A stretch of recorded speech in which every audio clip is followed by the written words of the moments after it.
Hi, and welcome back to the channel on the college process. Once again, my name is Ed Zamora from Principia Prep, and today we're going to be going over the early action versus early decision versus regular application options from a financial aid point of view. But before we begin, if you wouldn't mind hitting the subscription button down below, it will notify you of new videos coming out, as well as if you enjoyed today's video, please hit the like button. It does help our channel. That being said, let's first discuss what each process is. First, we're going to go over the early stuff. Now, when I'm talking about the early actions and the early decisions in today's video, I'll be dealing with specifically the early action ones and the early decision one scenario. We will have another video coming out very shortly dealing with the early decision two and the early action two situations out there, specifically from a financial aid point of view. Now, early decision and early action, as well as restricted early action, typically have deadlines of November 1st. Some have November 15th, other schools have December 1st. Now, there are some colleges, typically in the South, that have deadlines of October 15th. That being said, if you are doing early action or early decision, which basically means you send in everything in early, you also start receiving notifications early as well. Typically, these schools will notify you of your acceptance, decline, or I guess you can call it the maybe scenario, where they push you in a regular pool, typically between December 15th and December 20th. That's typically the time frame these schools will get back to you, notifying you if you've been accepted to the college or not. Now that we've covered that, let's talk about what makes them different. Right at the bat, early decision means you get accepted, your student has to go. It's a binding contract, essentially. You're saying, if you accept me, I will end up going to the university. Early action is a little bit different. Early action basically means you get accepted, but you don't have to go. There's no binding contract here saying you have to go to the university. And then you have kind of in the middle the hybrid, which is called restricted early action. Restricted early action means you can apply early, but you don't have to go. You're not locked into restricted early action. However, if you're doing restricted early action, you are barred from doing any early decision schools. So you can't do early decision one and restricted early action. You can't do that. You can't get locked in somewhere else. So it's the college's way of saying, we're not going to lock you in. However, you can't get locked in anywhere else. So what's left after those is essentially the regular and rolling application processes. Now, with regular and rolling, it basically means you can apply up to as late as, in some cases, March or April. Now, the only real difference between regular and rolling, in a sense, when it comes to the world of admissions, is regular has specific deadlines. The regular application student typically will be notified later on in the year, usually in the March or April timeframe. So even if you apply early, a lot of the regular schools will still notify you of acceptance later on in the spring. The rolling situation is a little bit different. The rolling admissions application basically means you apply whenever you feel like it, essentially, between when the applications become available, typically in August, all the way through March or April. And then usually the school, after reviewing your stuff, after about 2 or 3 weeks, they send you the yes or no, the acceptance or the decline scenario. So regular and rolling are very similar to each other. That being said, the benefit for a regular rolling application for students considering doing this is it gives you more time to kind of put together your application, the essays, the Common App, the coalition, so on and so forth. It also provides you more time to be able to show the college, if you're doing well academically in senior year, to kind of give your application a little bit more of an umph.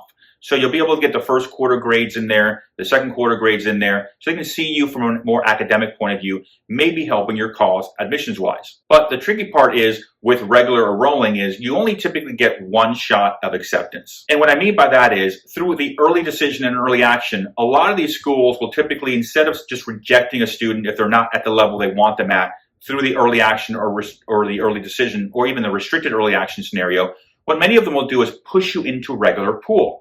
So in a sense, you get 2 shots at being accepted through early action, early decision from a decent amount of colleges out there. Through the regular and rolling, you only really get 1 shot. Now, whichever way you're looking to do the admissions process, whether it's early action, restricted, ED, regular, rolling, the goal this year, and pretty much every year across the board, is always get your stuff in as early as possible. Typically, I tell students, no matter what's going on in the world, try to get the admissions applications in at least by Thanksgiving, or at least by December 1st, no matter which way you're looking to apply for admissions. That being said, now that we've covered kind of the basics of how the admissions process works as far as the different ways to apply to college, let's talk about the financial aid component of this entire process and how each one affects your financial aid consideration. And here we're going to go essentially backwards. So now we're going to start talking about, from a financial point of view, the regular and rolling stuff, and we'll work our way back into the early action, early decision. Now, right off the bat, one of the big issues I see over 23 years of working in the college process and helping out families and high schools and colleges and everything else that I've done in my career, one of the big issues I see with regular and rolling typically that happens is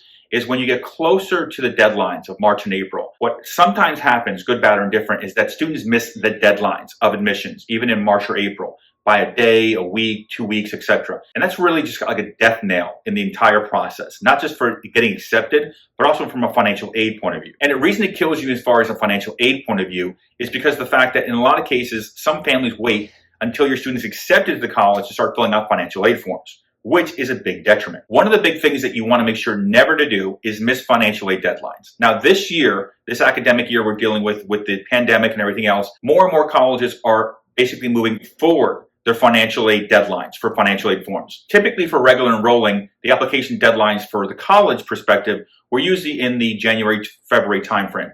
Many colleges now are moving them up, so they want the financial aid forms in December and January. So right off the bat, missing the financial aid deadlines is a crucial error to make in this entire process. So when it comes to financial aid forms, for all senior parents out there, your goal should be between October 1st, when the financial aid forms become available, until let's call it December 1st now, getting your financial aid forms in as soon as possible. That way you're not missing any deadlines. A second error I see that happens often from a financial aid point of view when it comes to regular enrolling students is also missing the deadline for admissions. Now, if you miss the admissions deadline, even by a day, a week, so on and so forth, this will more than likely be used against you for financial aid consideration. It's going to happen across the board. As I mentioned before, colleges are moving up their financial aid deadlines for a reason. The later you are, the more likely it's going to be they're going to reduce or in some cases eliminate financial aid eligibility for you. Do not miss the admissions deadlines and definitely do not miss the financial aid deadlines. And then the third crucial error I see from students doing regular enrolling applications from a financial aid point of view is the third deadline many families aren't aware of. A lot of these colleges have certain priority deadlines specific for scholarship consideration. Many of these deadlines are typically December 1st. Once again, if you watch my other videos, always contact the admissions office for scholarship consideration or scholarship questions.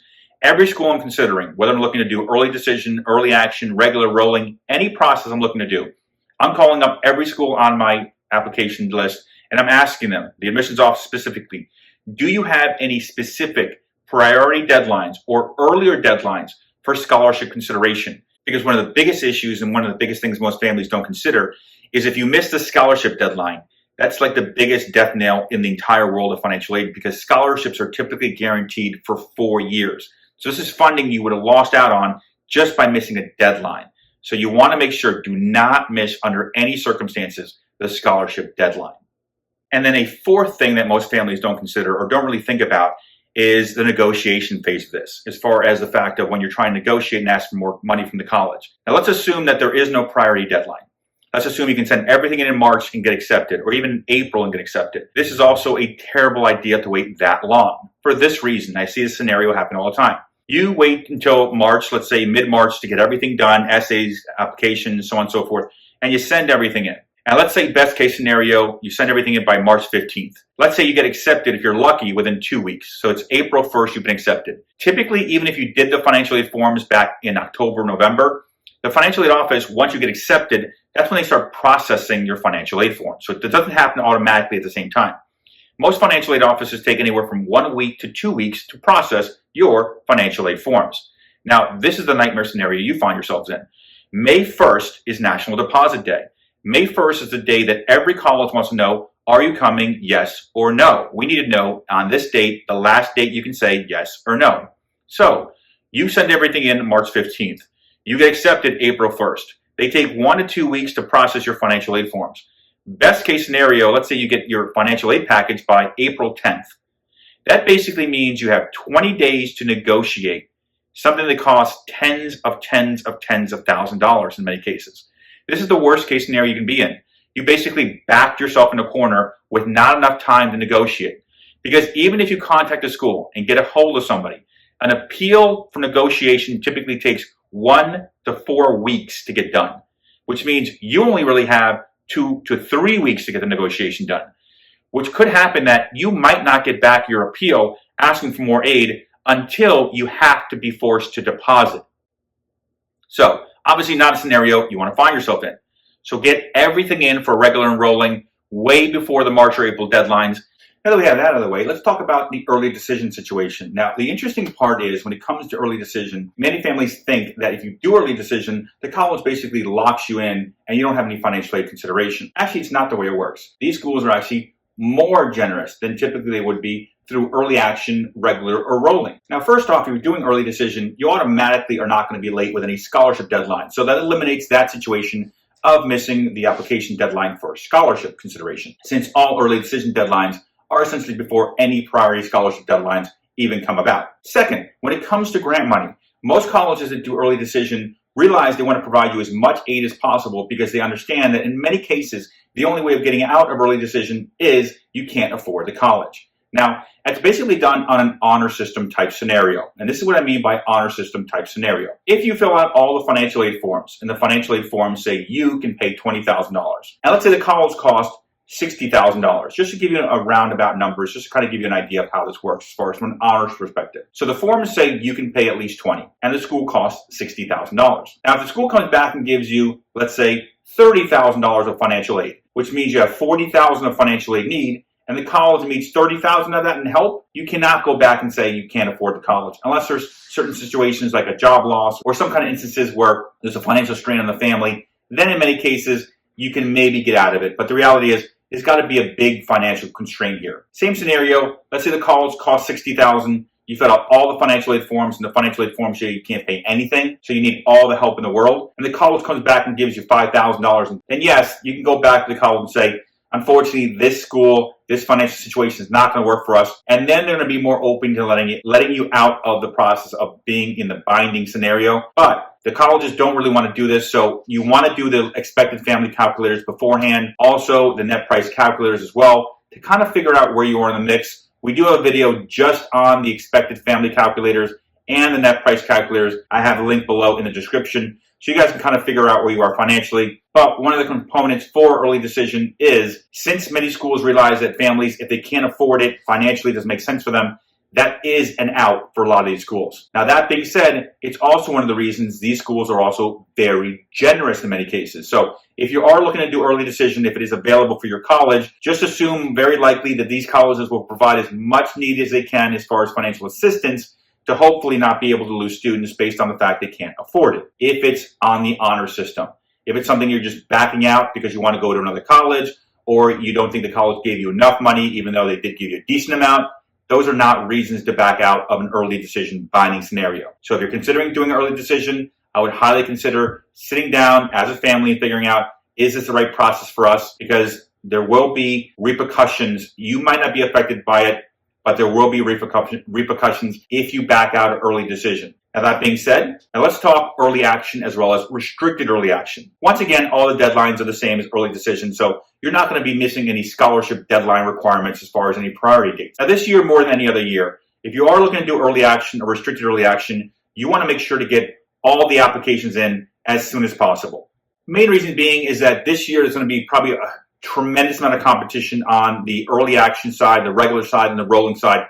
So every day you wait, you're basically just building more competition for your student. So your goal should be get everything in as quickly as possible. Now, that being said, from an admissions point of view, let's talk financial aid side. On the financial aid side, when it comes to the restricted early action and the regular early action stuff, you want to make sure to get the financial aid paperwork in early as well. This year is the first year I've ever seen colleges almost across the board, all of them, move up the dates of requirement for regular, rolling, and early action schools. Typically what happens is most schools want all the financial aid paperwork in early just for early decision. This year, schools are asking for financial aid paperwork to be sent in as early as November 15th for early action candidates, which has never happened before, which means the colleges want to provide an earlier deadline for admissions of financial aid forms. So, number one thing you have to make sure to do if you're doing early action, contact every school and ask them, when is your FAFSA form requirement? Because typically for early action schools, it's January 1st or February 1st. This year, a lot of schools are asking it by November 15th, which is extremely early. You do not want to miss that deadline. The main reason most of these colleges are moving up the deadlines is to, in some cases, good, bad, or indifferent, limit the financial aid they have to provide students. It's just the reality. It's the only reason they're opening up the deadlines way earlier than they typically do by a few months. Because most of the time, for early action candidates, your early action requirements for financial aid forms is January or February. in some cases even March. Do not be late with financial aid forms. Also, a second benefit of doing early action and restricted early action if it's available for your college is the fact that you have more time to negotiate. And when it comes to negotiation, obviously the earlier you get in, the earlier you get your financial aid package, the more time you have to negotiate, because I mentioned before, May 1st is the cutoff. That's the last day you're able to send a deposit in, so you get to negotiate up to then, essentially. So if you are looking at schools that are offering you the early action, I would highly consider doing the early action, because right off the bat, it gives you more time to be able to appeal and negotiate with the college. They're going to accept you sometime typically right before the new year, which means they're going to give you the financial aid package a week or two after that. All things being considered, maybe you get your financial aid package by the second week of January. That gives you months and months and months of time to negotiate before the May 1st deadline. So from an early action perspective, does it make sense from a financial aid point of view as far as getting you more money? And the answer is yes, for a few reasons. Reason number one, you're not going to miss a priority deadline for any schools that have priority deadlines for scholarship consideration. Number two, it's going to give you a ton of time to be able to negotiate if you want to negotiate or appeal and ask for more money, which is obviously a big thing nowadays if the parents unfortunately had lost their jobs or had gone from full-time work to part-time work. Having more time to negotiate is a key factor, especially this year going into the financial aid admissions process. A third reason to consider is many colleges, unfortunately, are not making their numbers. And what I mean by not making their numbers is they're not getting as many students coming onto campus as they expected in the past, which means they're going to be more generous up front. And a fourth reason that early action is very generous is due to the fact that colleges want to make sure families can afford the colleges. Most of the schools, at least, you're looking at, are willing to provide you aid, because most of these colleges have hundreds of millions of dollars in endowment. Some of them are even in the billions of dollars in endowment. So for them, what might seem like a lot of money to you, maybe $10,000, $20,000 in grant money here or there off the price, really means absolutely nothing to them in many cases. So the goal is this year to get applications in as soon as possible. Financial aid stuff and admission stuff, typically by the Thanksgiving timeframe, no matter which way you're looking to apply from an admissions point of view and financial aid forms consideration. That being said, if you do have questions, if you do have concerns, on the screen now you see our contact information. Once again, my name is Ed Zamora from Principia Prep. If you do need help with the process, either filling out forms or sending out appeals or really anything, just reach out to us. We do help out with the entire process. Also, if you want our newsletter goes out every month talking about everything you need to be doing that specific month. We talk about admission stuff, financial aid stuff, testing. We talk about everything across the board. So if you want our newsletter, just shoot us an email on the email you see on the screen here. And please provide us with the high school you're from as well as their grade level, because each newsletter is grade specific.